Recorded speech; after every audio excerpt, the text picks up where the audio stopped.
Chapter 21. The 6th Week. Pushing. When I arrived home, I found Jim wearing my green flannel bathrobe. I laughed. "What are you doing?"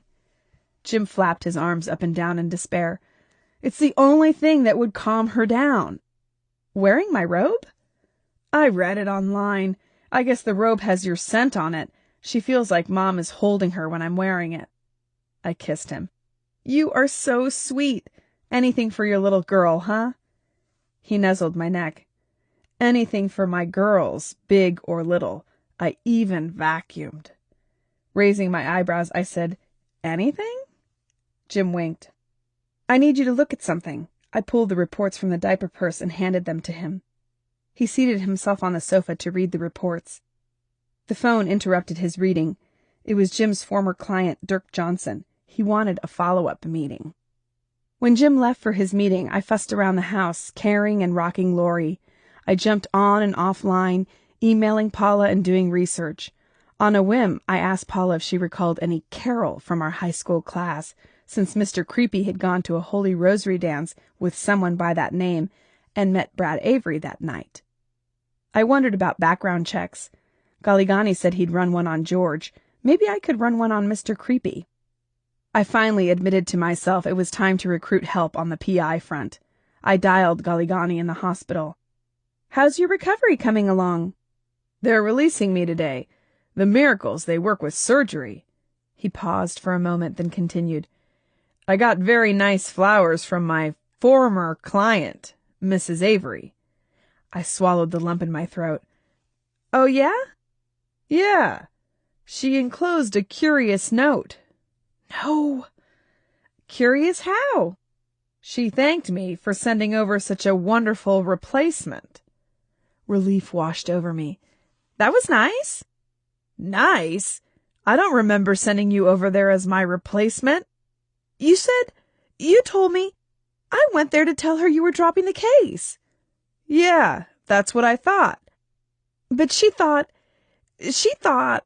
I let her think I was your replacement, that I was a PI, because I want to start my own business and set my own hours and be with my daughter, and I'm having fun and being challenged, and she was ready to hire me, so I—" "You let her think you were my replacement." I steadied myself for his wrath. "Yes." Galligani burst out laughing. Instead of relief, I felt annoyed. I let him laugh a moment longer. When he didn't stop, I said, "It's not that funny." He kept laughing. I played with the antenna on the cordless phone and waited him out. "Are you done?" "I'll just wipe these tears." "Ha, ha. Okay, let me guess. Are you calling me for a little guidance, a little help?" "I was calling to see how you were doing." We both chuckled. "I didn't call for a little help. I need a lot of help." "Ah, okay. You're talking to an expert, and since you saved my life, I'll give you a 10-minute consult on the house." "I might need more than that. I'm completely in over my head." "Why? Jennifer Miller was arrested last night." Air rushed into my lungs. "Arrested? Jennifer?" "McNerney had a search warrant. They found the gun that killed Brad and Svetlana. They also found a supply of diazepam, the drug Michelle overdosed on." "And you know this how?" He laughed. "McNerney and I were partners a long time. Loose lips." "But it doesn't make any sense.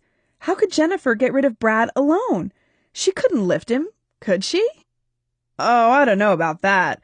Women can be pretty strong. And you know, hell hath no fury." "Jennifer wasn't scorned. She had scorned Brad." "Who told you that?" "Well, Jennifer. She said—" Galligani snorted. "Never, ever believe what a suspect tells you. If she didn't think twice about shooting someone, you think it's going to hurt her feelings to lie to you?" Right, of course." I paused. "Did McNerney tell you who the gun was registered to?" I cringed, waiting for an answer. Galligani was silent. "No, but I didn't ask either. You want me to find out?" I played with Lori in her exercise gym. She could now push herself up onto her arms. I guess tummy time really does work. I thought about my encounter with Rich. I'd overheard him complain about Jennifer. Something about her squealing? No, singing like a canary. About what? How had he known she'd been arrested? The front door opened and Jim walked in. How'd it go? Jim grimaced and walked into the kitchen. He reappeared holding an unopened beer can and tapped it on the side.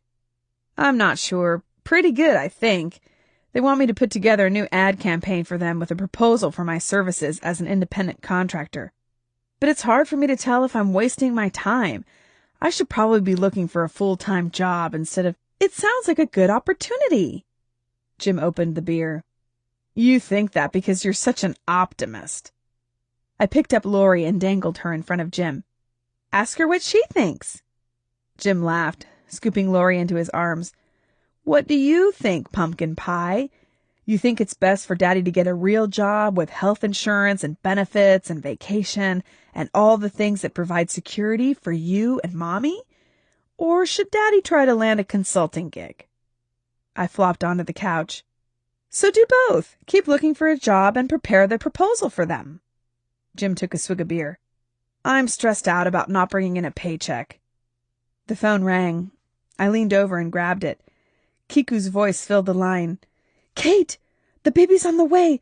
I'm scared and I can't find George. Excitement fluttered inside me. Are you sure? Kiku groaned. That sounds pretty real. Hang on, okay? Jim and I will be right over.